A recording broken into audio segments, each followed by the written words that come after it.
A very good evening from Australia and a warm welcome to a very special Asia Society event, the launch of Disruptive Asia Volume 4, Sustainability of the Asian Century. I hope you're all keeping well and safe, and welcome to tonight's event. My name is Thomas Soem. I'm the Executive Director at Asia Society Australia and curator of our 2020 Disruptive Asia publication.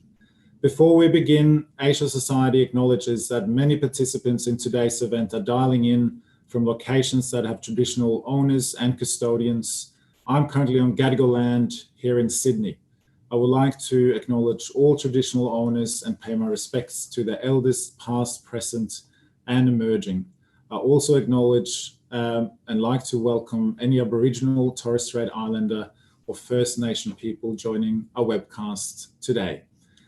We are thrilled and very proud to be launching Disruptive Asia Sustainability Special Edition today, delivered in partnership with major sponsor WWF Australia, knowledge partner the University of Queensland, as well as the Judith Neilson Institute for Journalism and Ideas. An idea and initiative by CEO Philip Ivanov and editor Greg Earle, Disruptive Asia is a thought leadership project and publication by Asia Society Australia, launched in 2017. It presents new perspectives and policy recommendations on how Asia's rise is impacting Australia's foreign policy, economy, and society, and how Australia should respond. This year, at the dawn of the so-called Decade of Action, and with only 10 years to deliver the 2030 agenda, we have turned our attention to the rise of Asia and its impact on sustainable development. We have asked the question if Asia's rise is sustainable, environmentally, economically, and socially.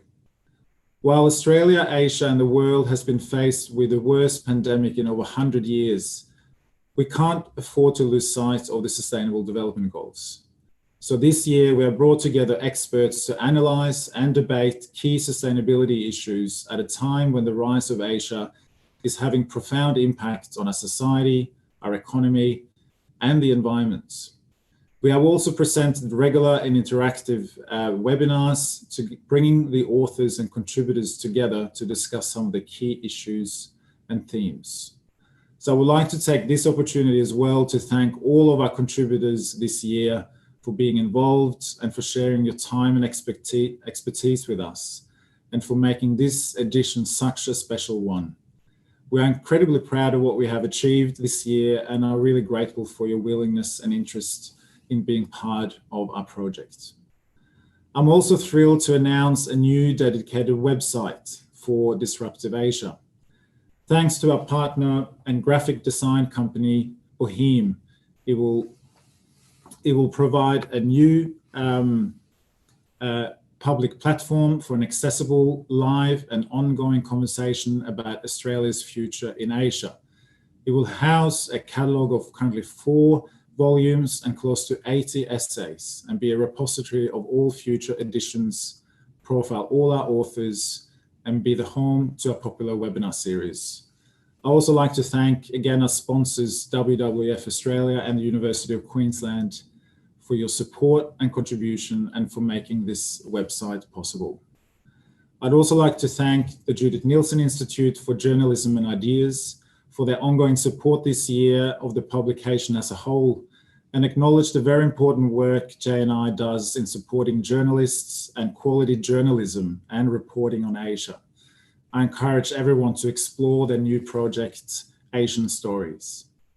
Finally, allow me to give a big thank you to our editor-in-chief, Greg Earle, who has been editing Disruptive Asia since its very beginning and is so important to this publication. A special thank you also to my colleagues, Eloise Dolan and Andrew Tice, for your hard work, great ideas and enthusiasm, and also to our CEO, Philip Ivanov, and the rest of the team here at Asia Society. So finally, it now gives me great pleasure to in order to celebrate the launch of this year's publication and the new website, we are really thrilled and very honored to bring you a live discussion with a truly incredible panel of international sustainability experts.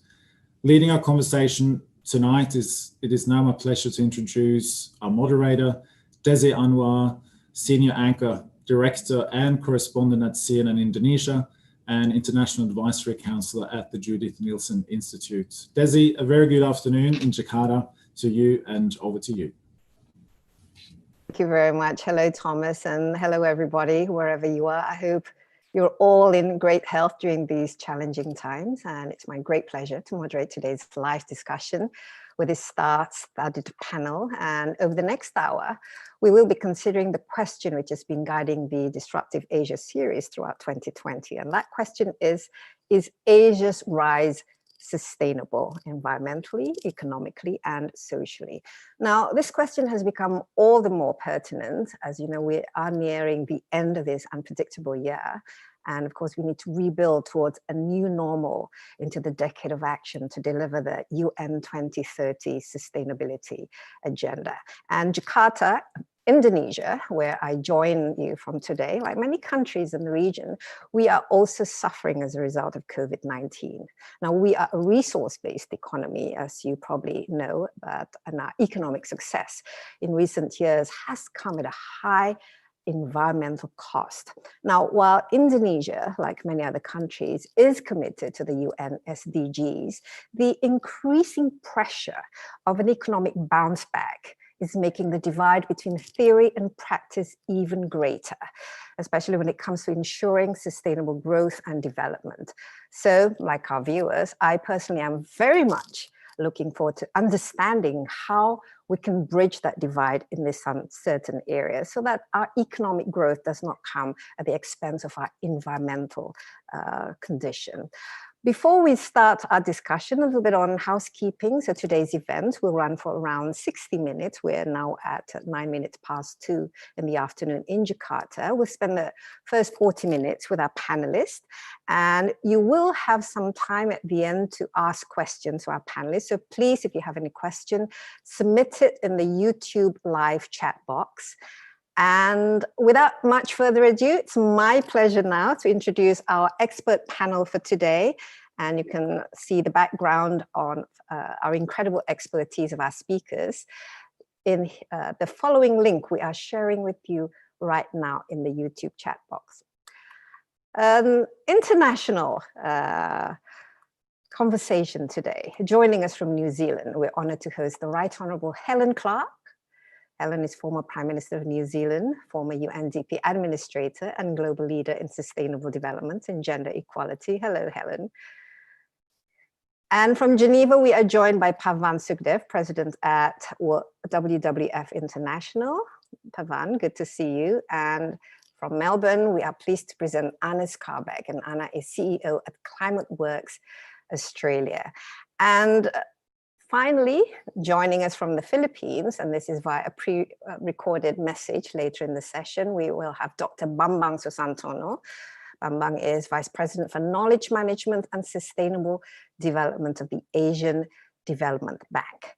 Now, let's start our discussion for today. And if we're talking about the 2030, particularly SDGs agenda, and in light of the current COVID-19 pandemic, let's start with you, Helen. How do you think sustainability will fare as the region is tackling the current pandemic? And particularly, how do we balance the immediate recovery efforts with solutions that are long-term? And of course, what do you think success with the SDGs is tied to the success of dealing with COVID-19?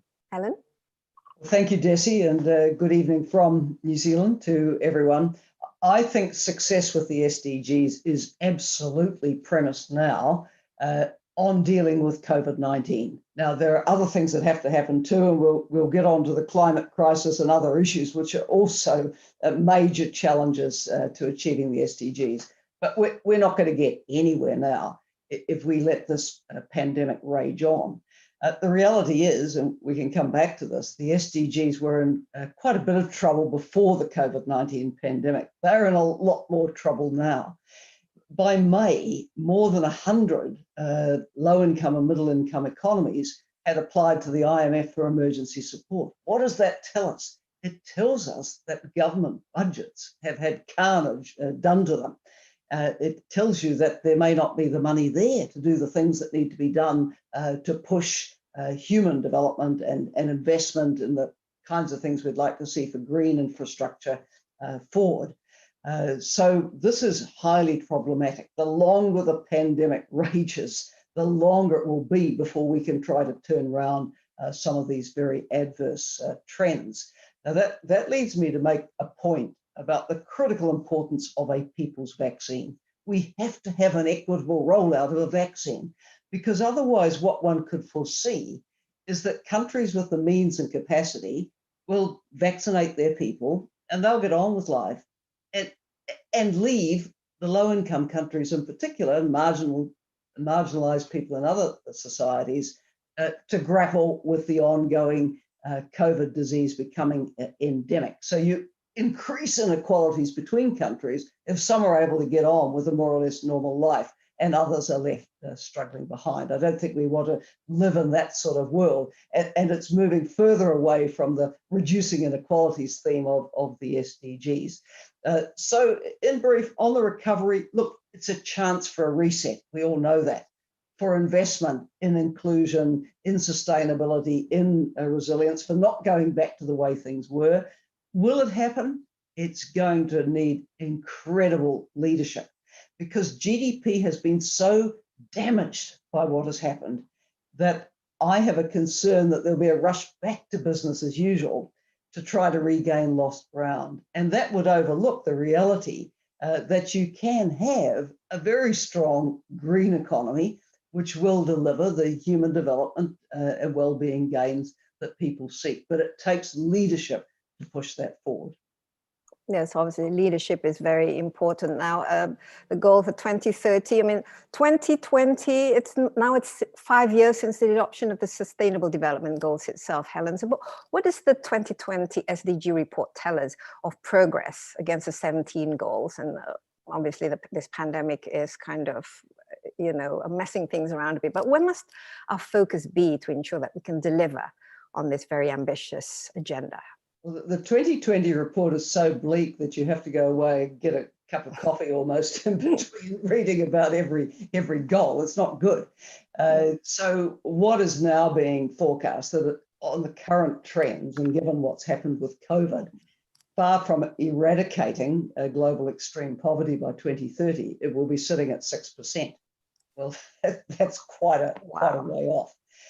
Far from having every child able to enjoy 12 years basic education, we're looking at 200 million children in our world not being out of school by 2030. The hunger figures were rising anyway before COVID, and we now have the head of the World Food Programme, which just got the Nobel Peace Prize, talking about biblical levels of famine in our world. On health, we're looking at the possibility of reversal of decades of progress if we can't get on top of the pandemic.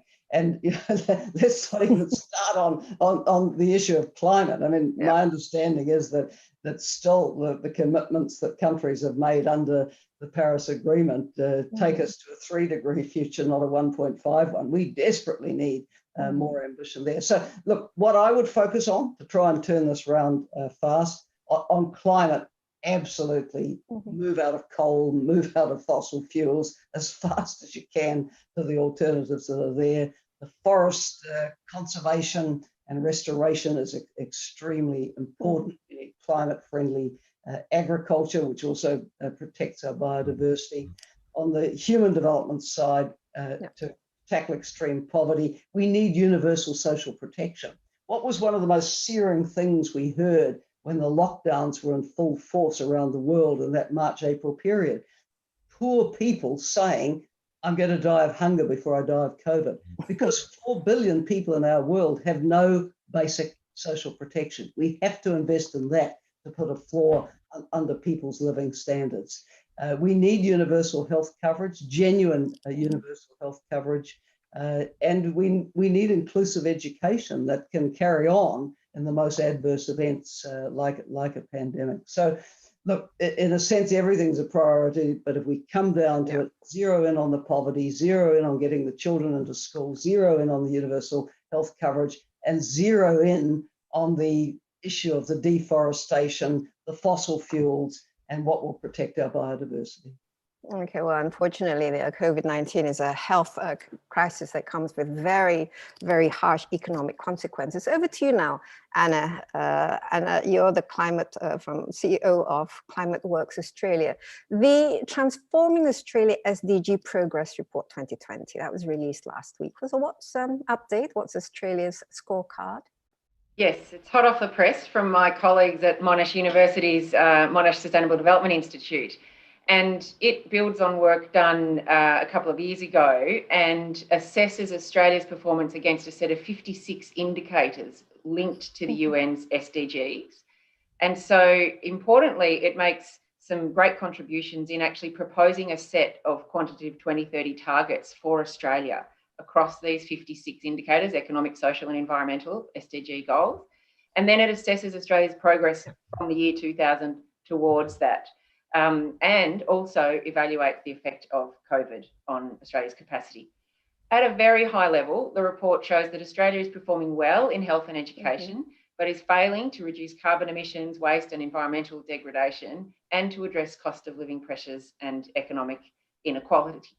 So of those 56 indicators, in fact, only 12 were assessed as on track to meet the desired 2030 targets. 23 are off track and 11 are classified as needing a breakthrough and another 10 of needing continuous improvement. And as Helen has noted, the report shows that COVID has exacerbated trends, including higher levels of unemployment, poverty and psychological distress that were emerging before. So there are deeper findings that are of interest in the economic realm around COVID. It was women, young people, those without high school qualifications who were more likely to have had their employment disrupted. On the positive side, Australia has relatively low levels of government debt, which will help in the COVID recovery, but household debt is higher than the OECD average, and wealth inequality has increased significantly. And Indigenous life expectancy has improved, but remains well below the national average. And of course, on environmental, Helen has already mentioned climate. Australia is well off track to meet a 2030 emissions target that would be consistent with the Paris Agreement goals of keeping global warming well below 2 degrees. And of course, our emissions per capita remain very high. On the positive, total forest area has increased steadily in the last decade after a period of decline. But our own research shows that vastly more plantations will be needed in revegetation to help achieve our climate goals. So that links back to COVID and highlights that there is a huge opportunity to design a COVID recovery strategy that begins to substantially address climate change and strengthen our resilience to future shocks, as well as ensure long-term sustainable prosperity for Australia. And it really is an important moment. And I think lastly, it also highlights the value of data, of metrics and of measuring progress. And I know from our work with investors that the financial sector's interest in aligning with the SDGs and aligning with the Paris goals will drive a higher demand for transparency around this progress tracking. And obviously the digital revolution will enable more transparency. And I hope that this will accelerate the use of metrics to guide this race to the top towards achieving these goals. Okay, obviously challenging a decade ahead of us.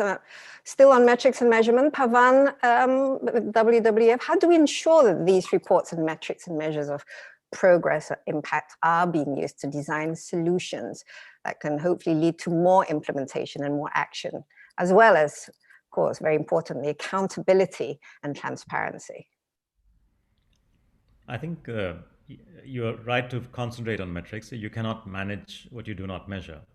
But I think also let's look at the progress that's been made on that. At the macro level, the United Nations has been publishing for quite a few years now, 2012, 2014, 2018, a report called the Inclusive Wealth Report, which looks not only at produced capital increase per capita, which of course is also indirectly measured by GDP, but it also looks at human capital and natural capital. And I think looking at reports like that and relying on them more and actually participating better, because as you know, garbage in, garbage out. So it is the responsibility of governments to input well into these reports and contribute towards their quality. So I think looking at a lens which is wider than the GDP lens is important. But I think also at the same time, looking at SDGs, my own company has been involved in micro level metrics. And I'm very pleased to report that investors these days, global investors, asset managers, are asking me for SDG analysis of their portfolios, not just profit analysis or even capitals analysis. That's a good sign. Yeah. So I hope this direction moves. Yeah, of course, we do need the metrics and measurements, but also financing is very important, obviously. Let's go back to the financings of it all, the Sustainable Development Goals. Helen, sustainable financing obviously remains a major bottleneck to achieve the SDGs. And has COVID-19, or I would have thought COVID-19 has compounded this further. So how do you assess the state of suitable financing as we progress into this decade of action? Well, again, COVID has been a setback. I think I see three major areas of financing. One, domestic resource mobilisation. The second, the international development grant money, both for more traditional development and also the environmental funds like the Green Climate Fund, plus the concessional lending that can come from the international financial institutions. And then you have the private sector investments as well. Now, domestic resource mobilisation's taken a hit with COVID because of what's happened to economies, obviously. International development finance is also not looking so bright. People may have noticed that in the last day, the British government has announced that it's backing away from its 0.7% official development assistance proportion of GNI down from 0.7 to 0.5. Now Britain has been, if you like, a development financing superpower. So this is very, very concerning. And it wouldn't be unlikely, I think, for other donor countries to be taking a similar approach. And then to the extent that the private sector has been impacted, as clearly parts of it have very significantly, that has an impact on investment as well. So I think for countries, it's really a question now of thinking very hard about how you're going to make your luck to boost your domestic resource mobilisation. In one of the previous questions, there was a reference to transparency and accountability. Absolutely the time to dust off the plans for anti-corruption, rule of law, making yourself, as bulletproof as you can. That so that what should be going into the tax revenues goes in and then can be spent appropriately. I chair the board of the Extractive Industries Transparency Initiative, and we're all about bringing it out into the open. What should be being paid in? Where did the money go? Fighting corruption. Secondly, the development partners really do need to stay the course. The reality is that the least developed countries can't achieve the SDGs without the solidarity that comes from grant finance and from the concessional finance. The Green Climate Fund has never really got the level of resources that was hoped for. So we need the partners to come forward and support these things. And then for the investors, let me say one thing I found very encouraging last year was this sustainable finance initiative that the UN Environment Programme facilitated, which was launched at the UN General Assembly. And at that, there were principles for responsible banking launched. And there were the companies who signed up to that to align their strategies with achieving the SDGs and with the Paris Climate Agreement represent about a third of the global banking sector. Now, that's not a bad start. So I think a lot of the investors are getting it, that this is really extremely important. And I can only encourage more to put their flag up where that first 1/3 of the global banking sector has got to.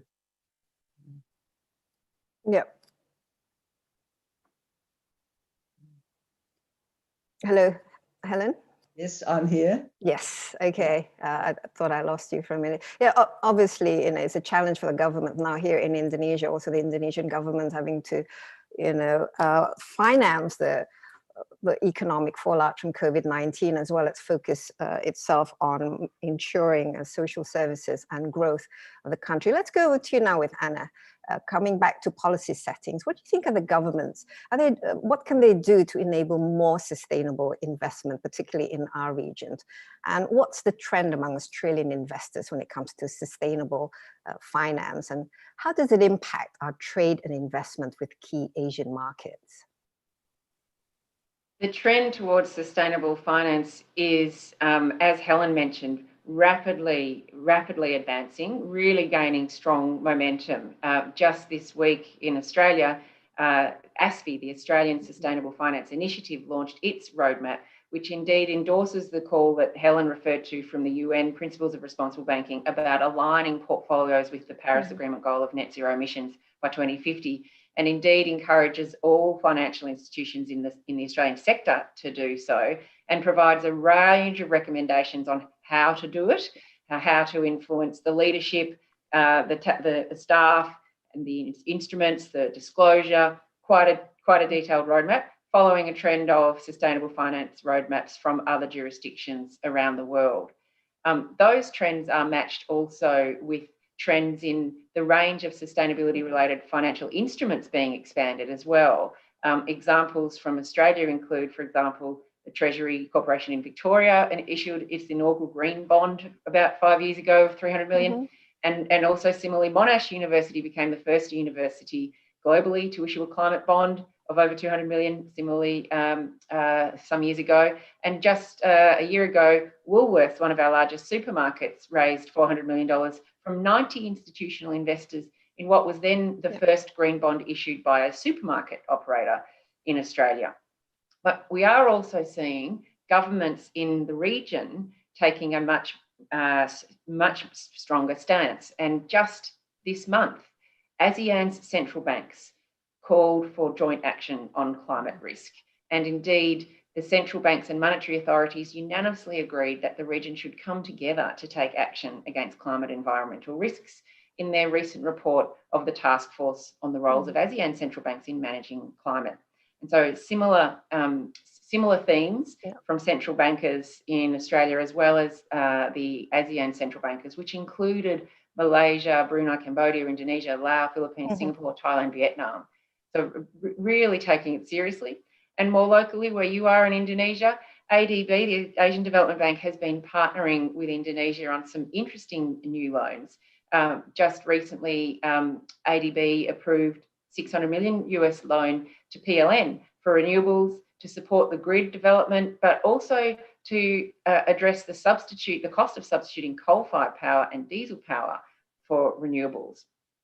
And a new transition bond also being issued by ADB with PLN, and that will be what we think is the first green thematic to be offered to the capital market.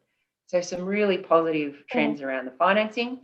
And on the policy front, we're seeing carbon pricing advancing, perhaps faster than some Australians might realise, that following China, Japan and South Korea, countries now, including Indonesia, Thailand and Vietnam, are underway in developing carbon price mechanisms. And just last week, Vietnam passed the revised legislation that would legalise an emissions trading scheme in Vietnam. So there's quite a lot more progress to report, but that's just a flavour of some of those trends. Yeah, obviously in Indonesia, I see the government is committed to streamlining the green economy, but of course, implementation is always the key in these kinds of things. Now, Pavan, you've been widely recognized for your work on the green economy. So what's your assessment of Asia's path to developing green economies, and what are the prospects for a green recovery in the region, if at all? Sure. Yeah, I think the first thing to recognize is that the pathways across richer nations and developing nations are different. I think richer nations need to focus more on reducing their per capita footprint, whereas developing nations like my country, India, need to focus more on pathways which are, I would call, green development, or better still, inclusive green development. And that means strategies. Now, one of the key areas in which focus is needed today is infrastructure. According to the Asian Development Bank, in order to maintain GDP growth at the kind of levels that countries are forecasting, we need in Asia something like $1.7 trillion of investment, infrastructure investment every year. And to put things in context, that's roughly like $20 trillion over the next 12 years. And that's almost a quarter of the total infrastructure investment globally. Half of that, 53% of that, according to the ADB, is power. And Asia has this tendency to sort of think of hydropower as the default option, without necessarily always understanding that by installing large infrastructure hydropower dam projects, yes, you may get a fillip to GDP, but you will also get river deltas which are sinking and shrinking as a result of the loss of the flow of silt into those deltas, and agricultural communities, entire agricultural communities being destroyed in terms of their livelihoods simply because things don't grow anymore because of the salination that seeps in from the ocean. You will get loss of fisheries and so on. So I think clear, deep thought has to be required, and hard work has to be done to think of alternatives. There are also deforestation issues with, I mean, you are from Indonesia, and Yeah, I've been absolutely. vocal about the Batang Toru ecosystem and the hydropower dam that's been built there just to generate 510 megawatts, which is actually meant for export of power to Malaysia. Whereas in my opinion, as an analyst in this space, a better solution would have been to place a solar project, there's plenty of sun in Indonesia, closer to where the export is, which is literally across the Straits of Malacca. So the resulting loss of the forest, the resulting sort of disruption of local ecology, and to me as a WWF president, the very threat, because that ecosystem houses the only population of the Tapanuli orangutan, which is the world's most endangered great ape. So I think, careful thought and planning really has to focus on these $20-odd trillion of investment, infrastructure investment. Of course, essential for GDP growth and so on, but equally potentially a huge risk to local ecologies, local peoples, their livelihoods, and of course, biodiversity. Yep. Very important points indeed. We have to be careful. So that, shortcuts, in order to achieve economic growth, we're kind of, missing out on actually our long-term sustainability. And it will we're going to be a lot worse off if we don't take care of our planet now, because this is, our only home. Let's focus more on something which is more recent, the US elections and outcome and the SDGs. And obviously the US is not a fan of the Paris Agreement. Let's start with you again, Helen Clark. What is the Biden administration? And, let's hope, it is a Biden administration, mean for the 2030 agenda? What will this mean for Australia? Is the Morrison government likely to see pressure from the White House to increase its ambitions, for example, under the Paris Agreement? And what does this leave the US-China relationship, as both parties have a renewed opportunity to commit to their landmark joint announcement in 2014 to address climate change? I think it's clear that the incoming administration in the United States is going to be good for multilateralism. And that means it's good for multilateral agendas. It's good for the 2030 agenda, and it's good for the Paris climate agreement. And I think actually incredibly good news that the former Secretary of State and Senator John Kerry has been appointed as the presidential envoy on the climate change issues. John Kerry played such an incredibly important role in getting the Paris Agreement. So to have him back active and on the case is very, very important. I mean, other areas where the US will be back, well, obviously the World Health Organization. The current administration had obviously said that it was exiting the WHO. That won't happen now. And that will be very positive for the global response to COVID, which, as I said earlier, needs solidarity. We need a vaccine rollout that's worldwide and doesn't leave people behind and then leave poor countries even further behind, because they can never get on top of it unless there's equitable vaccine rollout. And I think also in US development assistance, that will be positive for the international institutions. When you have a sort of, America alone approach, it tends to focus on what the US itself does. But the international institutions, and I used to lead one, UNDP, we really had tremendous support from the US historically. And I think we'll see some of those levels of support coming back. Now, what does it all mean for Australia? Well, look, I'm speaking as a New Zealander 1,200 miles away, but what I would observe is that any Australian government tries to work closely with any American government.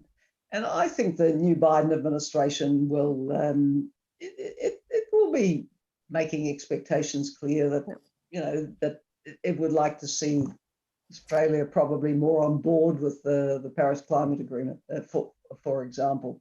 On the US-China relationship, I think what I'd say is a lot of the fundamental issues aren't going to go away. The US and China have differences. New Zealand and China have differences. Australia and China have differences.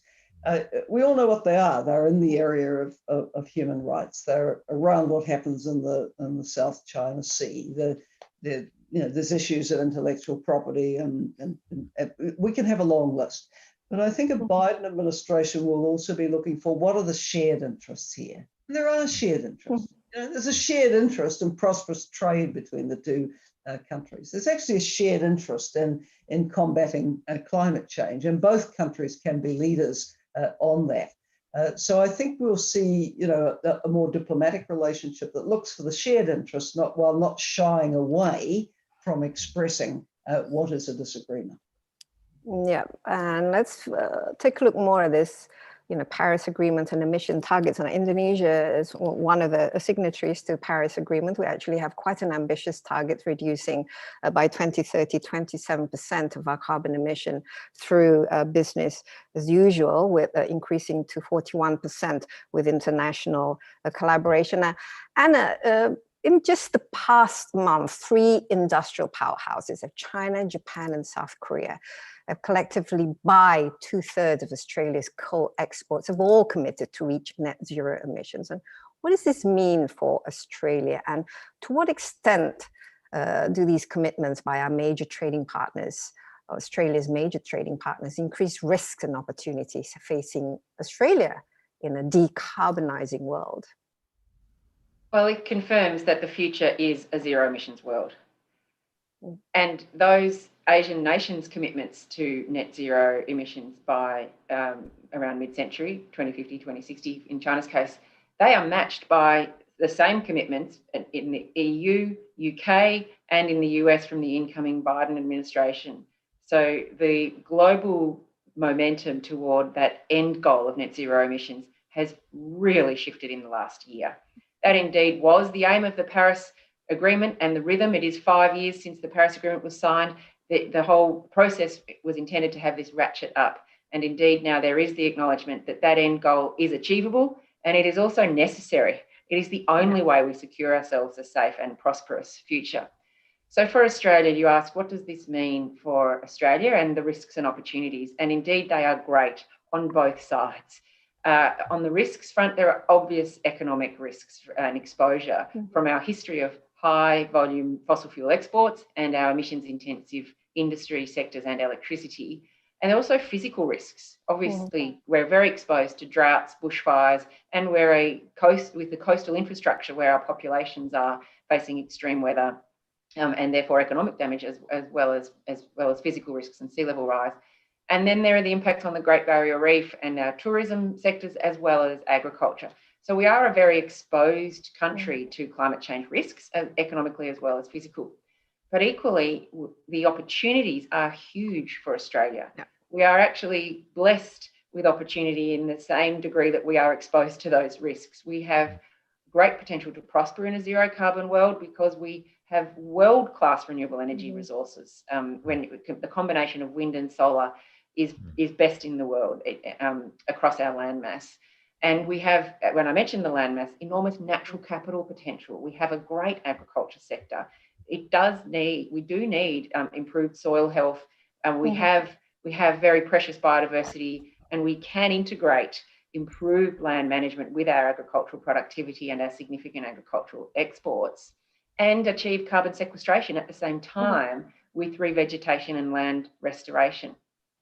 We also have, thanks to our renewables and land mass and our industrial base, a huge potential to serve the global hydrogen market.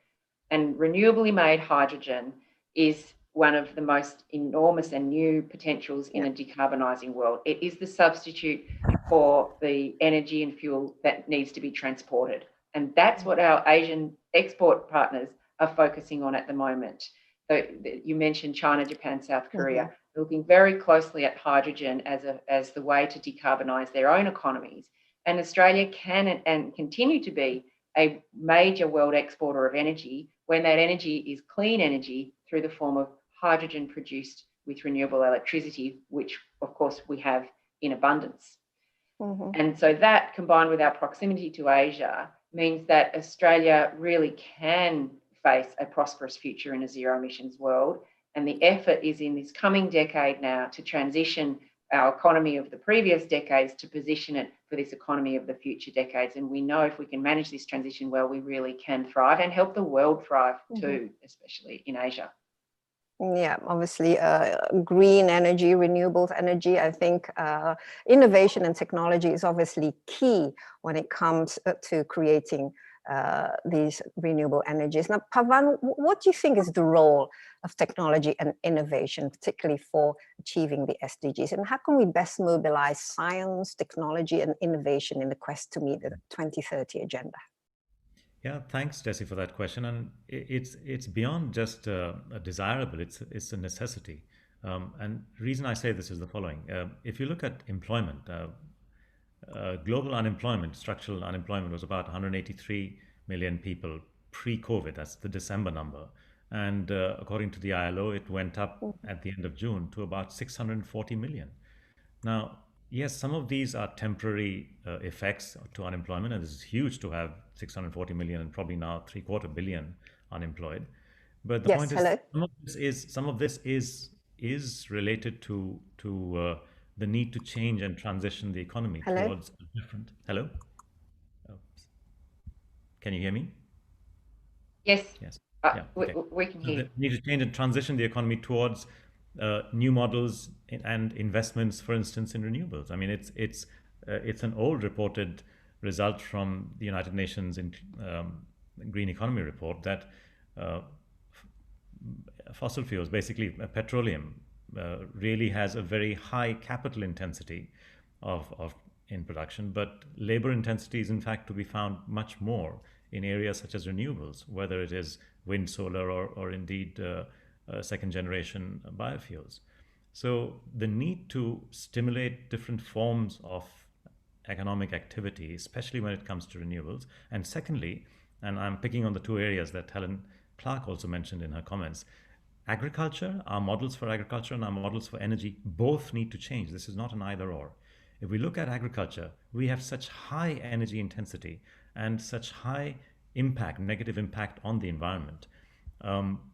The choice is clear. We need to move towards agriculture which recognizes that actually it's about biology, not chemistry. This idea of high chemical input agriculture, which has huge negative impacts on the environment, firstly is costly to the environment. Secondly, it's not really a solution for the 1.1 billion people who are small farmers across the developing world. They can't afford these. And if they can be subsidized, then their governments cannot afford the fiscal space for those subsidies. So these are not the solutions. The solutions are the kind of natural farming that is coming up all across the world, including in India, the most remarkable case of 650,000 farmers transitioning to natural farming in one state through the support of a joint, as in a public-private partnership in Andhra Pradesh in India. So I think one needs to look beyond our current template and innovate, but not necessarily in a high technology way. Most of natural farming innovations rely upon basic realizations that soil health matters, soil biology has to be restored, and local materials used essentially from animal husbandry can be used to re-inject bacteria, and that bacterial injection into the soil regenerates its health, adds to the increase in nematodes and worms and funguses and so on, which you need to enable soil to generate food for plants. So there are some basic realizations that we've sort of kind of forgotten in our rush for high technology, which I think we need to rediscover, and very quickly. And by the way, this kind of agriculture is climate positive. So it actually captures carbon from the atmosphere, apart from generating higher yield, better employment, lower costs, increased profits for the small farmer. At the end of the day, this is about solving for poverty and solving for employment. These are solutions that are sitting in front of us. Honestly, we should grab them with both arms. Absolutely, but when we're all so addicted to fossil fuels, especially for a country like Indonesia, we're so dependent on our resources, and also the price is much more affordable and cheap enough, so there's just less incentive these days. But of course, innovation, technology, and our global commitment is extremely important in realizing our green economy and making sure that countries do implement renewable energy and stick to their commitments during the Paris Agreement. I'm afraid a great discussion. Thank you very much. I'm afraid our panel discussion has come to an end. Thank you, Helen, Pavan, and Anna for our discussion today. But, well, Helen has to leave. Helen, thank you so much. It's a great pleasure to see you all. But we are still going to continue our discussion. So Pavan and Anna, please don't go anywhere.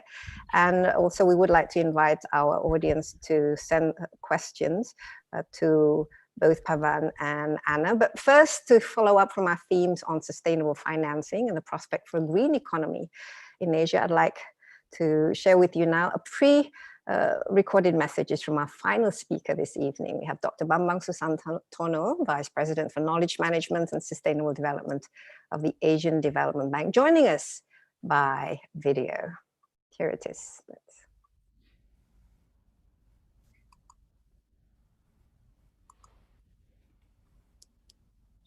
On behalf of the Asian Development Bank, it is an honor for me to join this launch of the 4th Disruptive Asia series on the theme of sustainability of the Asian century. The truly disruptive nature of the COVID-19 pandemic has shifted our focus to immediate needs, but it has also drawn sustainability back to the center stage, environmentally, economically, and socially. So we do not lose sight of the longer journey ahead to fulfill the promise of an Asian century. With that in mind, I would like to share my thoughts on 3 issues. First, the transformations of Asia over the past decades. Second, the disruption caused by the pandemic and our response. And third, the accelerating opportunities that the pandemic presents. Developing Asia has made great strides toward prosperity, becoming the center of global dynamism by embracing openness. In 1965, Asia's share of global GDP was 13%. A little over half a century later, in 2018, it had jumped to 33%. At the same time, real GDP per capita rose more than 5 times to $6,255. In 1980, over 68% of our region's populations lived below the international poverty lines. By 2015, it had been reduced to less than 7%, and more than 1 billion people were lifted out of poverty. Most economies had reached middle income status. What are the key factors that made this happen? From ADB 50+ years of engagement in developing Asia, I would highlight how countries in the regions have created better policies and institutions, nurtured market economies by supporting a vibrant private sector, promoted openness in trade and investment, and embraced globalizations and global agreements. This then led to sustained technological adoptions and innovations. Of course, there have been wide variations with occasional setbacks and reversals. But forward-looking leaders made a difference, as did the idea of open regionalism, which basically means the region's economies enhance trade and investment ties among themselves while still being open to countries outside. An example of such regionalism just happened 2 weeks ago, when 15 economies from the region, including Australia, signed the Regional Comprehensive Economic Partnership Agreement, or RCEP. As the world's largest free trade agreement, RCEP members produce about 30% of global GDP and cover roughly 30% of the global populations. After a transition period, the agreement will eliminate tariffs on over 80% of product traded intra-regionally. It harmonized more regulations policies between members, including favorable cumulative rules of origin, which is very important for firms within regional supply chains. It is expected to add $186 billion to the world economy. This agreement comes at a critical juncture as all nations continue to reel from the shock caused by the COVID-19 pandemic. As 2020 began, we were expecting most economies in the regions to continue relatively strong growth, with developing Asia growing at still robust 5.5%. Then the pandemic hit with devastating economic impacts. An ADB study found that developing Asia's economic losses could exceed 8% of regional GDP, from $1.3 trillion to $2 trillion.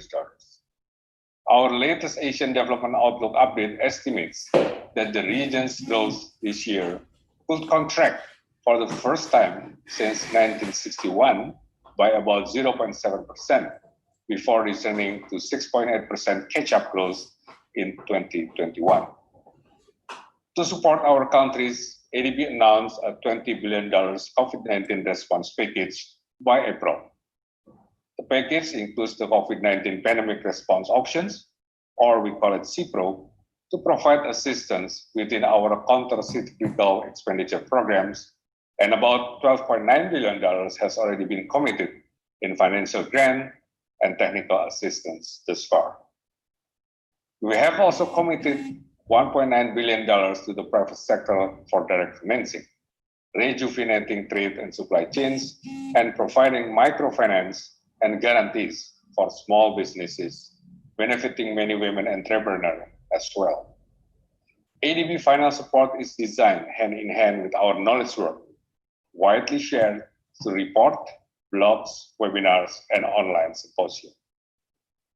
The pandemic dramatically reinforced one important message. Most of our region's developing countries are not investing enough to meet the UN Sustainable Development Goals, or SDGs, and address climate change.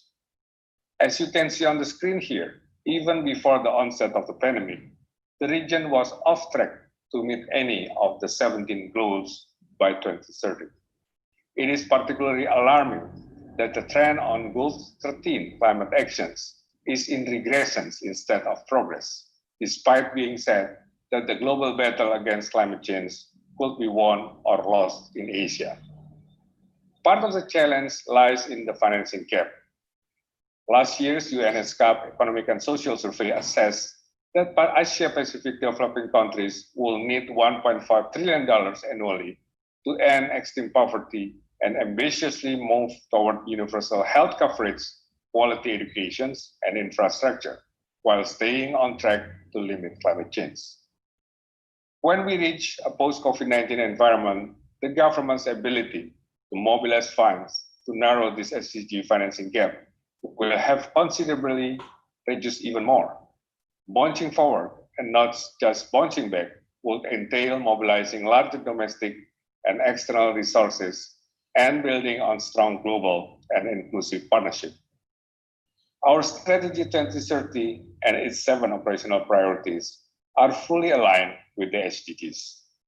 They include continuing to eradicate poverty and narrowing inequality.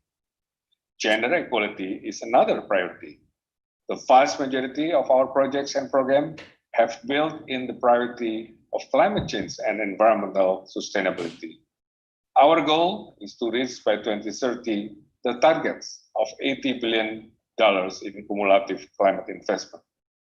The other priorities are on livable cities, rural development, governance, and regional cooperations.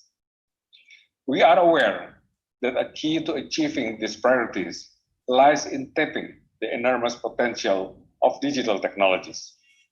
As we have all witnessed in 2020, the pandemic is accelerating the adoption of digital solutions, whether in finance, commerce, business, or transportation. We believe that the pandemic can be turned into an opportunity by deepening our understanding of emerging digital opportunities and risks and gaining greater practical experience in applying digital solutions. To give some examples of ADB ongoing applications of digital solutions, let us look at the agriculture sector. We are implementing climate-smart agriculture projects, for example, piloting technologies using satellite imagery and artificial intelligence to quantify cultivation acreage for specific crops.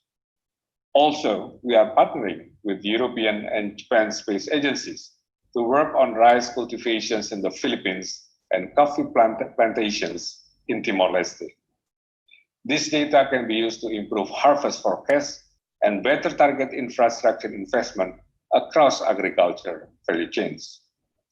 I would like to stress how Australia has remained an important partner in the implementations of our Strategy 2030. During the 3 past Asian Development Fund, or ADF negotiations, including the recently concluded ADF 13, Australia played a major role. But the significance of the partnership is not only evident in the continuous financial support. More importantly, Australia has helped shape ADB policies and approaches in the regions and deepen our knowledge work, which underpin the quality of ADB support. Our knowledge partnership with Australia accrue large benefits. We have formal agreements with 11 entities, ranging from the Department of Foreign Affairs and Trade to the Institute of Global Finance, the Water Corporations, and Sydney Water, to name a few.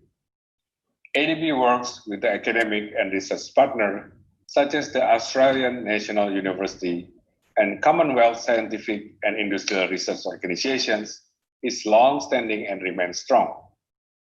So let me conclude by once again congratulating the Asia Society Australia on today's launch. ADB look forward to working with you, and together we can assist Asia and the Pacific achieve sustainable development goals through speedy recovery, launching forward, and growing more resilient. Thank you. Yeah, an important message there from ADB with Dr. Bambang. I'm afraid we've run out of time for questions and answers, but we will share all the questions with the speakers after the event. But before we go, I would like to ask both Anna and Pavan just quick comments and also perhaps call to action and a show of optimism about where we should be taking this climate action ahead of us. Anna, perhaps we can start with you as a closing comment. Yes, in climate action terms, we talk about 2030, the next decade, as the point by which we must halve global emissions. It's all countries working together. This requires a rapid acceleration of investment, but it can be done. We do have the solutions. And so the confluence of this moment at the beginning of that decade of 2020 arriving with COVID means that there is this make or break chance now for the economic recovery investments to achieve the double goals of stimulating the economy while accelerating the investments into climate aligned infrastructure so that we can halve worldwide emissions in that decade. We know it can be done, but it needs that surge and acceleration. So let's use this moment post-COVID to do as we've discussed today in this panel, and join us, please, in achieving that. Okay, great. Pavan, are you also optimistic? Yes, Will we achieve our goal? I am optimistic, but it'll need a change of heart and a change of purpose, I think, and I focus my comment and my call to action to Australia, a country with whom I have deep and long relationships since, for including 11 years spent as an employee of ANZ Bank. So my point is this, that WWF has put out, as you would have heard, a call to action which is about regenerate Australia, and 2 out of those 4 planks in that call to action relate to energy. Renewables Nation is one of our calls to action. Another is innovate and regenerate. Honestly, Australia should become and should recognize its leadership position as an innovator and as a leader in renewable energy. You have the best human capital in this entire region. I mean, I'm myself, as a businessman, a consultant. When I had to advise some clients on pumped hydro energy storage in Asia, the paper that gave me the answers to my solutions was one published by the Australian National University in Canberra. When I look at the solutions for solar water heaters being used in China, amongst those are one generated by the University of Technology, Sydney. There's so much human capital which is completely, in my opinion, under-supported. It should become a problem solver for the whole of Asia, not just for Australia. And of course, as has been pointed out earlier by Anna as well as Helen, there's huge opportunity within Australia because of its high quality and quantity of solar irradiation, wind opportunity, and the land area. So there's no reason why Australia itself shouldn't be a renewable energy powerhouse. But my point is different. You should drive the transition in Asia. You have the opportunity. So to me, the fact that you don't do this is an enigma. And I mean, I'm just amazed at Australia's willingness as a commercial nation to suffer this opportunity loss for so long. Please stop doing this. This is not good for you. It's not good for the rest of Asia. Yeah, but certainly, it will be a good topic for our next panel discussion. But we don't have much time until 2030. We are running out of time, and we are already experiencing the negative impacts of climate change and global warming. And it does require all our efforts and all the countries' commitments if we want to achieve our ambitious targets. And thank you all very much, Anna and also Pavan, and thank you all for watching and joining our webcast today. And for your insights and perspectives are very, very important, and it's a kind of message that we need to listen to. So once again, thank you very much to our distinguished panelists. And that's all for today's discussion. Don't forget to check out Asia Society's new Disruptive Asia website, which is launched today. And here you'll find the 2020 essays, webcast, and the final publication. And we're also sharing that link with you in the chat box now. Once again, we'd like to thank our sponsors for this year's Disruptive Asia, WWF Australia, the University of Queensland, and the Judith Nielsen's Institute for Journalism and Ideas. And also to our audience for joining us on this sustainable journey throughout 2020. I'm Desi Anwar from Jakarta. Thank you, and until next time, in the meantime, stay safe and stay healthy. Bye-bye. You too. Bye-bye. Bye-bye.